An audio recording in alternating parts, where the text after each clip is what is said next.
Hadirin hadirat yang dimuliakan Allah, Sang Maha Raja langit dan bumi terus membuka kesempatan besar bagi hamba-Nya untuk menyeru dan memanggil.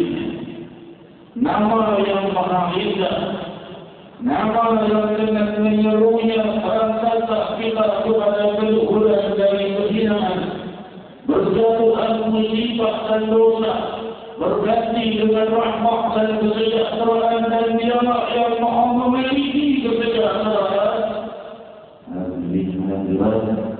Sepanjang kalimat tidak berucap, tidak ada kalimat yang lebih bercahaya dari Allah. Hadirin hadirat yang dimuliakan Allah, yang diizinkan untuk memanggil Allah, yang telah Allah katakan wa in dzakarani fi nafsihi dzakartuhu fi nafsi. Barang siapa yang menyebutku dalam kesendirian, maka aku mengingatnya dalam kesendirian. Wa in dzakarani fi malakin dzakartuhu fi malakin khairun minkum. Barang siapa yang mengingatku dalam keramaian, maka aku pun mengingatnya dalam keramaian orang-orang yang lebih mulia daripada.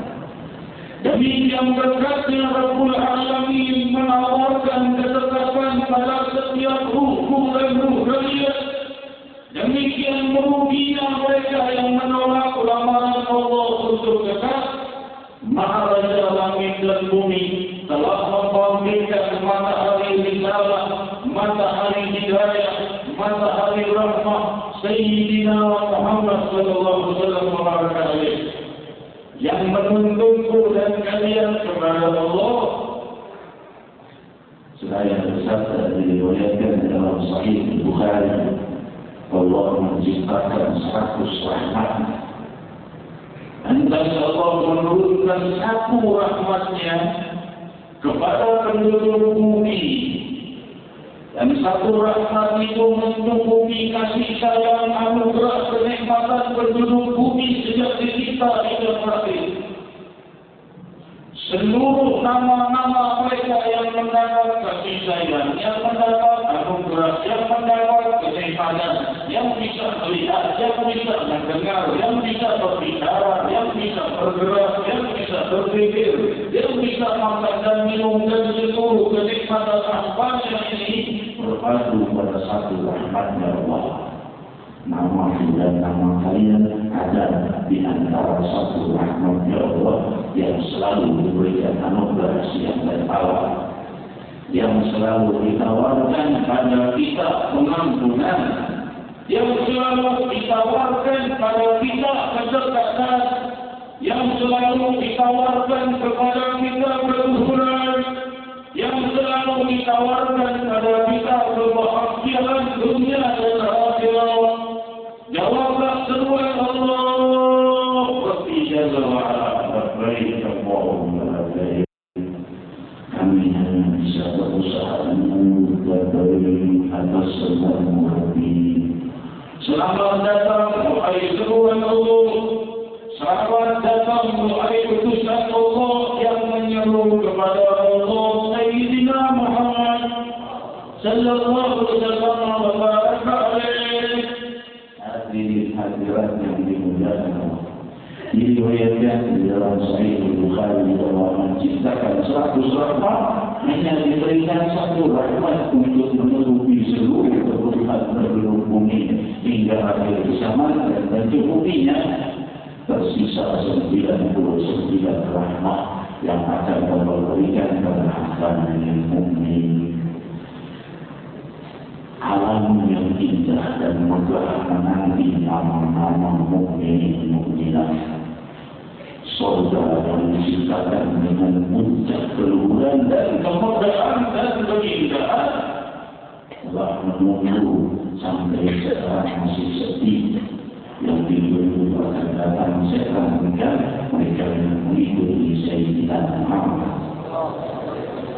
Hadirin hadirat yang dimuliakan, diriwayatkan dalam Sahih Bukhari jika salah seorang wanita mengejar anaknya yang berpisah darinya, ibu-ibu yang meluknya dan menangis ini. Para sahabat ibu menangis melihat ibu itu mencintai anaknya dan Rasul berkata, kenapa kalian menangis? Kami masih melihat betapa cintanya ibu itu kepada anaknya, wahai Rasul. Rasul menjawab, Allah arham bi ibadihi min hadhihi waladiha. Allah lebih mencintai apa yang menyembahnya lebih dari ibu ini terhadap anaknya. Demikian cintanya Allah kepada hamba-hambanya. Setiap detik mereka boleh memanggil Allah. Setiap detik mereka boleh meminta pengampunan.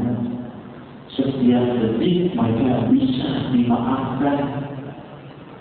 Pintu maafnya terbuka dan tidak ada lebih luas dari pintu maafnya Allah. Tidak ada kasih sayang yang melebihi kasih sayang Allah. Dan ketika hambanya dalam puncak kehinaan, dalam dahsyatnya kegelapan dosa, dalam jahatnya kedurhakaan, selama ratusan atau puluhan tahun, tiba-tiba ia menyeru nama Allah, mengambil Allah, menyesali dosa-dosanya, merasa salah dan merasa ingin mendapat kedekatan kepada Allah, dan dia bertobat, ingin meninggalkan seluruh kehinaan yang dia perbuat, menyesali kesalahan yang telah dia lakukan, maka Allah memaafkan dalam sekejap. Memaafkan dalam sekejap. Badalullah sayyi'atuhum bil hasanat. Allah ganti seluruh dosanya dengan pahala. Betapa gelapnya dosa dan kedurhakaan, betapa indahnya diganti dengan pahala dan kebaikan. Siapa bisa memberi ini? Ada ibunda bisa memberi ini? Tidak ada. Illallah Jalla wa'ala Subhanahu wa ta'ala. Hadirin hadirat, diriwayatkan dalam Sahih Bukhari, jika seorang bertanya kepada Rasul tentang bagaimana cintanya Allah pada orang yang bertobat, maka Rasul sallallahu alaihi wasallam bersabda, jika kalian melihat ada seorang yang membawa seluruh hartanya dalam sebuah kereta, sampai satu lembah tidak tertidur, bangun dari tidurnya, kereta yang penuh dengan hartanya itu sudah hilang. Bagaimana sedihnya? Itu sedih sekali Rasulullah. Rasul berkata, lalu orang ini dengan sedihnya dan gundah dan bingung dan besar mencari ke sana kemari, tapi keretanya tidak dia temukan, sampai lelah dan tertidur. Saat dia bangun, kereta hartanya sudah ada di depan. Bagaimana gembiranya dia? Sahabat berkata, tentunya sangat gembira ya Rasulullah. Tidak ada kegembiraan melebihi kegembiraan dengan itu. Rasul berkata, gembiranya Allah menyambut hamba yang bertobat lebih dari kegembiraan orang itu setelah menemukan seluruh hartanya. Langsung dijawab dengan cinta. Jika seorang durhaka dan seorang yang gelap penuh dosa, seorang pezina, seorang narkoba, seorang penjudi, seorang peminum khamr, seorang yang meninggalkan salat, seorang pencuri, seorang penjahat, jika ia bertaubat kepada Allah dan menyesal, Allah jawab dengan cinta, Inna Allah yuhibbul tawwabin wa yuhibbul mutatahhirin. Sungguh Allah mencintai orang yang bertaubat. Diriwayatkan dalam Sahih Bukhari dan Sahih Muslim, Rasul sallallahu alaihi wasallam beristighfar dan bertobat kepada Allah 100 kali lebih setiap hari. Kenapa? Beliau tidak pernah membuat dosa, tapi karena beliau tahu betapa cintanya Allah kepada orang yang bertobat. Kalau sang Nabi selalu bertobat, apakah kita yang selalu berdosa? Jangan sampai ditipu oleh setan yang berkata, aku berdosa, nanti malam kau maksiat lagi, besok kau maksiat lagi, munafik. Itu bisikan setan. Kalau kita bertobat saat ini, pasrahkan kepada Allah lebih. Aku tidak mampu, barangkali besok aku berbuat dosa lagi. Urusan besok aku pasrahkan padamu dan aku tidak akan bosan bertobat. Sehingga Rasul berkata, Allah tidak akan bosan-bosannya, dan tetapi yang bosan adalah kalian. Sekarang bertobat, detik nanti maksiat, tobat lagi, maksiat lagi, tobat lagi. Jangan biarkan maksiat kecuali diikuti Allah. Dan kemudian rahasia anugerah Allah berpijak di hari ini dari rahmat dan kebahagiaan. Hadirin hadirat yang dimuliakan Allah, sampailah kita pada hadis mulia ini, di mana Rasulullah SAW bersabda, membuka gerbang keluasan dan gerbang rezeki dan panjang usia. Mansarahu ayat sudalahu fi rizki. Barang siapa yang ingin diluaskan rezekinya, wa yusa'alahu bi atharihi, barang siapa yang ingin luas rezekinya, barang siapa yang ingin dipanjangkan usianya, maka menyambung silaturahminya. Silaturahmi itu adalah antara keluarga. Kerabat itu silaturahmi. Rahmi adalah hubungan rahmi, adalah hubungan keluarga. Yang lama tidak pernah kita jumpa, tidak pernah ada hubungan sambung. Ini membuka gerbang keluasan rezeki dan panjang usia. Ini jaminan Sayyidina Muhammad sallallahu alaihi wasallam. Kita rasa sempit rezeki, sambung silaturahmi kepada keluarga. Kalau lihat rezeki mau meluas, siapa yang berkata? Yang berkata adalah yang memanggil Tuhan hawa itu wabillah wahidiyuha.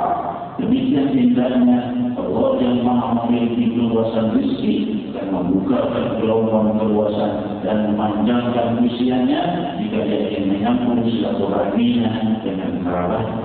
Hadirin hadirat, kita bertanya, kok bisa usianya makin panjang? Namun memang yang memiliki izin tinggal di muka bumi adalah Allah. Allah bisa memanjangkannya dan bisa menendekkannya. Dan Allah telah membuka itu semua kepada sang Nabi. Sang Nabi membuka fungsi rahasianya. Ingin panjang usia, sambung silaturahmi.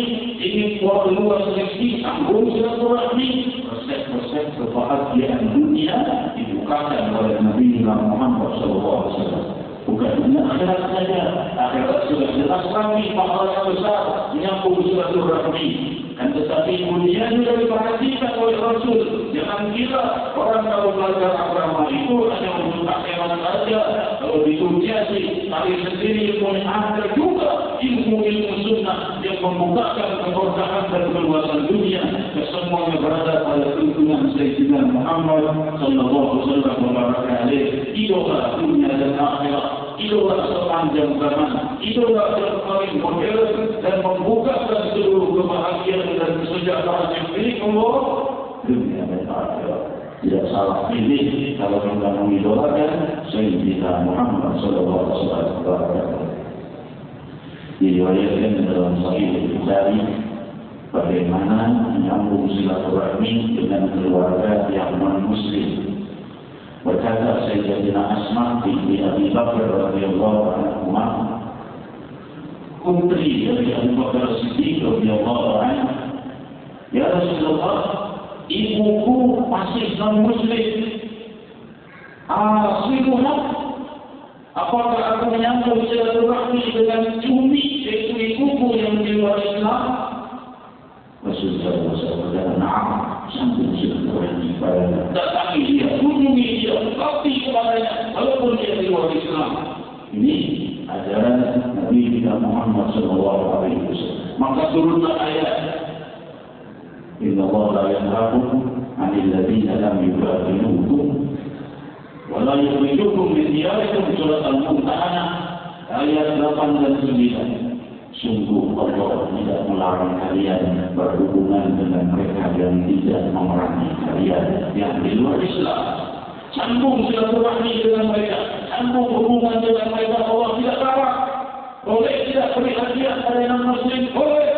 Tapi yang tidak memerangi kalian, kalau yang memerangi tidak diperangi. Diriwayatkan dalam Sahih Bukhari Jika Sayyidina Umar bin Khattab radhiyallahu anhu memberikan pakaian bagus dan indah terbuat dari sutra kepada Rasulullah sallallahu alaihi wasallam dikirim, Rasulullah terima. Rasul berkata, "Hada libas man la khalaqa lahu." Ini pakaian orang yang tidak punya akhlak. Kenapa? Karena dia dengan haramkan memakai sutra. Berikan kepada Umar bin Khattab radhiyallahu anhu. Maka ketika Sayyidina Umar mengatakan oleh Rasul pakaian yang tidak berakhlak, pakaian yang dikembalikan padanya, Rasulullah datang kepada Rasulullah bin Khattab radhiyallahu anhu, datang kepada Rasulullah. Ya Rasulullah, ini untukmu. Nangis malah. Ya Rasulullah, kau beri aku pakaian orang yang tidak berakhlak. Berarti aku bukan orang yang berakhlak.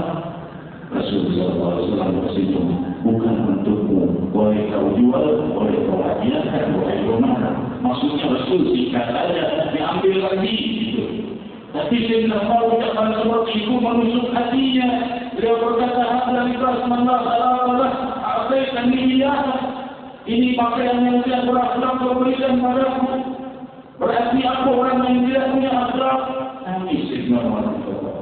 Rasulullah kata, bukan untukmu, berikan kepada kerabatmu, berikan kepada temanmu, atau jual.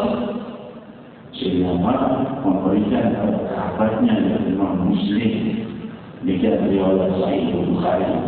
Ini menunjukkan bolehnya hubungan kita kepada teman atau kerabat yang di luar Islam, dan boleh memberikan hadiah kepada mereka. Ini riwayat Sahih Bukhari, tapi bukan membesarkan sikap mereka. Demikian hadirin hadirat yang dimuliakan Allah. Dan Rasul sallallahu alaihi wasallam adalah samudra rahmatnya Allah Subhanahu wa taala. Allah mempunyai samudra air, mempunyai samudra malaikat, mempunyai banyak samudra alam semesta dan bermiliar bintang. Allah juga punya samudra rahmatnya, yaitu Nabi Muhammad sallallahu alaihi wasallam. Kenapa? Rahmatnya Allah semua berkumpul pada tuntunan sang Nabi. Salat, zakat, puasa, haji, semua perbuatan sunnah, semua yang mulai doa, munajat, sabar, syukur, semua tuntunan seluruh yang membangkitkan rahmat ada pada jalan Rasulullah sallallahu alaihi wasallam. Diriwayatkan dalam Sahih Bukhari bagaimana bahasa Nabi kepada Bukhara, datang menangis kepada rumah Rasul, ketuk pintu Rasulullah melihat bersama dua anaknya yatim Bukhara. Rasulullah tidak di rumah. Yang buka pintu istrinya Sayyidatuna Aisyah radhiyallahu anha. Dilihat menangis. Aisyah dalam rumah, subhanallah, tidak ada apa-apa. Yang ada cuma tangan sebutir hormat. Cuma ada sebutir kurma kebetulan. Itu pun diberikan kepada Umar. Ibu ini melihat yang dikasih cuma sebutir kurma, kecewa tentunya. Tapi mau kata apa? Ini rumahnya Rasul sallallahu alaihi wasallam. Dia pun membelah kurma itu menjadi dua, sebelah untuk anaknya, sebelah untuk anaknya yang satu. Dia sendiri tidak makan apa-apa, pergi. Rasulullah pulang. Aisyah, siapa kamu kita tadi? Anak Rasulullah. Kamu beri apa dia? Cuma ada satu kurma, aku berikan padanya. Dia mengambil sebelah untuk anaknya, sebelah untuk anaknya. Dia tidak makan. Rasulullah tercakap. Beliau tidak punya apa-apa, tapi punya cara untuk memuliakan orang-orang yang meminta kepada beliau berteriak, "Ya Rasul Madinah, wahai penduduk Madinah, siapa yang menemui kumawal ini, kunna lahu sitra safiran minan nar." Barang siapa yang menyambungi dua anak yatim dan wanita miskin ini akan jadi penghalang baginya dari api neraka. Keluar penduduk Madinah ramai-ramai membawakan sedekah untuk ini. Kenapa? Karena Bapak Rasul sendiri yang bilang bakal jadi hijab penghalang baginya dari api neraka.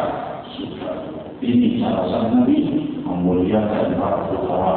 Sallallahu alaihi wasallam. Hadirin hadirat, semua yang datang memenuhi kepada Rasul tidak ada yang dikecewakan. Demikian pula sedemikian banyak dari para pewaris setelah beliau, dari para sahabat, para tabi'in radhiyallahu anhum wa alaihi rahmatullah.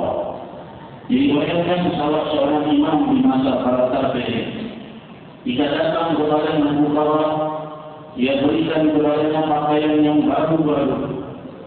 Maka berkata teman-temannya, kau ini punya pakaian baru semua. Bila ada pakaian yang buruk dari tasik, orang datang dikasih pakaian baru, kasih pakaian belum pernah dipakai, pakaian itu baru semua barangkali. Dia berkata, mana pakaian yang besar? Tapi aku mahu sedekah karena Allah beri pada Allah pakaian yang besar. Yang baru aku yang pakai untuk Allah yang buruk. Aku tidak beli, aku beli Allah. Aku ingin pahala dari Allah. Lalu aku menginginkan pahala dari Allah, memberikan yang besar ini untuk sedekah karena Allah. Demikian keadaan mereka berdiri dengan warisi sifat-sifat luhur, warisi kemuliaan dan Rasul sallallahu alaihi wasallam bersabda, "Ana waqa'tu al-yatim fil jannah hakadah."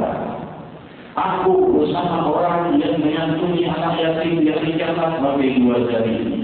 Riwayat Sahih Bukhari. Ini kedekatan kepada sang Nabi adalah hal yang paling mahal. Karena apa? Karena beliau paling tinggi derajatnya nanti di hadapan Allah. Yang paling dekat pada beliau berarti orang-orang yang paling tinggi derajatnya pula di hari kiamat. Siapa mereka? Ditawarkan kepada kita. Yang mau menyantuni anak yatim, yang mau menyantuni mereka, bisa mendapatkan tiket duduk dekat dengan Sayyidina Muhammad. Hadirin hadirat betapa mudahnya, betapa ringannya hari-hari kita bisa dapatkan rahmat dan kebahagiaan. Hadirin hadirat kita bermunajat kepada Allah Subhanahu wa taala. Semoga Allah Subhanahu wa taala melimpahkan rahmat dan kebahagiaan kepada kita. Menerangi hari-hari kita dengan kebahagiaan, menerangi hari-hari kita dengan mahabbatul sunnah, menerangi hari-hari kita dengan mahabbatul Nabi Muhammad sallallahu alaihi wasallam wa baraka alaihi. Ya Rahman ya Rahim, juga kita doakan Rubina Fadilatul Syekh Abdul Karim Masyahallah Rudi, Allah limpahkan pertolongan dan nusrah di dalam dakwahnya di Sydney, Australia.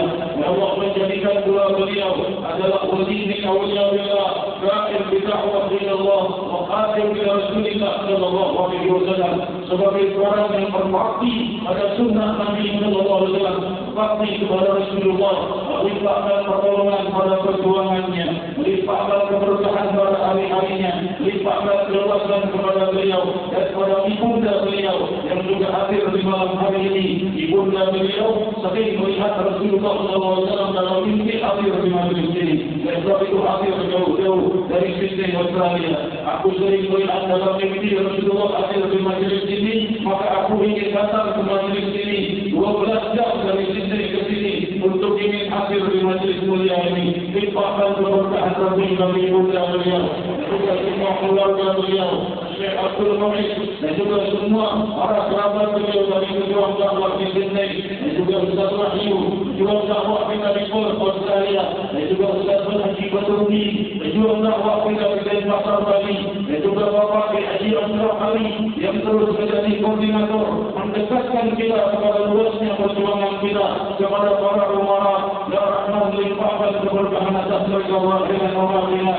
Habib Khalid bin Umar Al-Ansar dan juga para pejuang dakwah kita, makmurkan permukaan bumi dengan dakwah Sayyidina Muhammad, makmurkan permukaan bumi dengan pemuda-pemudi yang mencintai Sayyidina Muhammad.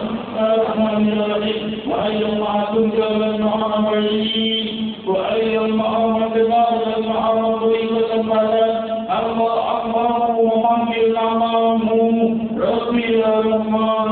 Di malam hari yang mulia ini kami menyempatkan diri memanggil namamu, menjalankan perintah seruanmu. Ulillah Abidhur Rahman Ayyamul, ambillah Allah, ambillah Ar-Rahman. Di saat engkau bermunajat kepadanya, satukan seluruh niatmu, satukan seluruh hajatmu, satukan seluruh keinginanmu, satukan keinginanmu untuk dekat kepada Allah. Maha Tunggal yang Maha menguasai seluruh kehidupanmu, Maha Tunggal yang Maha mampu memberikan kemudahan di hari esok. Hari ini kita berpikir bersama-sama di malam ini. Hari esok pada kau lihat limpahan kemudahan yang muncul dalam hari-harimu. Limpahan kemudahan kau menyuruh nama Allah. Ya Allah, Ya Allah.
Jangan bosan-bosan menerangi fikirmu dengan nama Allah. Bila nama yang paling indah disebut, nama yang bila kau sebut pasti dia mendengar. Dan tidak pernah Allah tidak mendengar semua yang menyebut namanya. Hadirin hadirat, kelak yaumul qiyamah Allah memanggil hamba-hambanya di surga. Hamba-Ku fulan, engkau dahulu pernah menyangka tidak baik padaku, akan tetapi hakikatnya kuberikan padamu surga dan pengampunan. Hamba itu berkata, Rabbi betul, aku pernah sangka buruk kepadamu, tapi maafkan aku. Wah, berkata, aku telah memaafkan kalian. Hamba-hambaku, di saat itu kau menyeru namaku, dan aku mengingat dan melihatmu di tempatku. Dan sampai saat ini aku masih mengingat saat kau memanggil namaku. Demikian hadirin hadirat yang dimuliakan Allah. Saat-saat kau memanggil nama Allah akan diingat oleh Allah saat kau menghadapnya, dan pasti kau akan menghadapnya. Apa artinya seluruh kesedihan? Apa artinya seluruh kegembiraan? Apa artinya seluruh kehidupan kita sepanjang hari dan malam jika kita bandingkan dengan detik-detik perjumpaan dengan Allah Subhanahu wa Ta'ala yang sangat beruntung adalah yang sering memanggil namanya. Dalam Al-Quran dijelaskan, Inna kunna nad'u. Orang-orang yang selamat itu mereka berkata, kami memang dahulu selalu memanggil Allah Subhanahu wa Ta'ala. Hadirin hadirat yang dimuliakan Allah, semoga Allah melimpahkan kebahagiaan. Diriwayatkan dalam Sahih Al-Hibban, di hari kiamat kelak Allah akan mengangkat derajat ahlul karam. Dia adalah ahlul jamaah manhum ahlul karam. Agar tahu semua penduduk di padang mahsyar ini, semua makhluk dia tahu ni siapa ahlul karam. Allah angkat mereka. Sahabat bertanya, siapa mereka ya Rasulullah? Rasulullah al-Zahiri wa al-Zahirat, orang yang selalu duduk di majlis-majlis zikir. Mereka di hari kiamat digelari Allah ahlul karam dan dibanggakan oleh Allah Subhanahu wa Ta'ala. Hadirin, malam Jumat yang akan datang, majlis Rasulullah SAW akan mengadakan takbir akbar bersama Wakil Presiden kita Pak Yusuf Kala, dan di Masjid Al-Akbar Cikini di depan BPP Golkar kita akan mengadakan takbir akbar besar, memadukan semangat umarah dan pemuda untuk mencintai Nabi Muhammad SAW. Kita terus meluaskan dakwah ini, kita terus menyambung silap dari semua kelompok masyarakat. Demikian hadirat yang dimuliakan Allah, jika punya waktu silakan hadir, dan setelah acara kita akan berziarah ke makam Habib Hussein bin Abi Bakar Al-Idrus luar Batang. InsyaAllah akan diikuti dengan Bapak Wakil Presiden, bisa ikut ziarah bersama kita keluar Batang. InsyaAllah, dan ini menjadi membuka kesuksesan kita dan membuka kesuksesan muslimin dan terus membangkitkan kemajuan muslimin muslimah.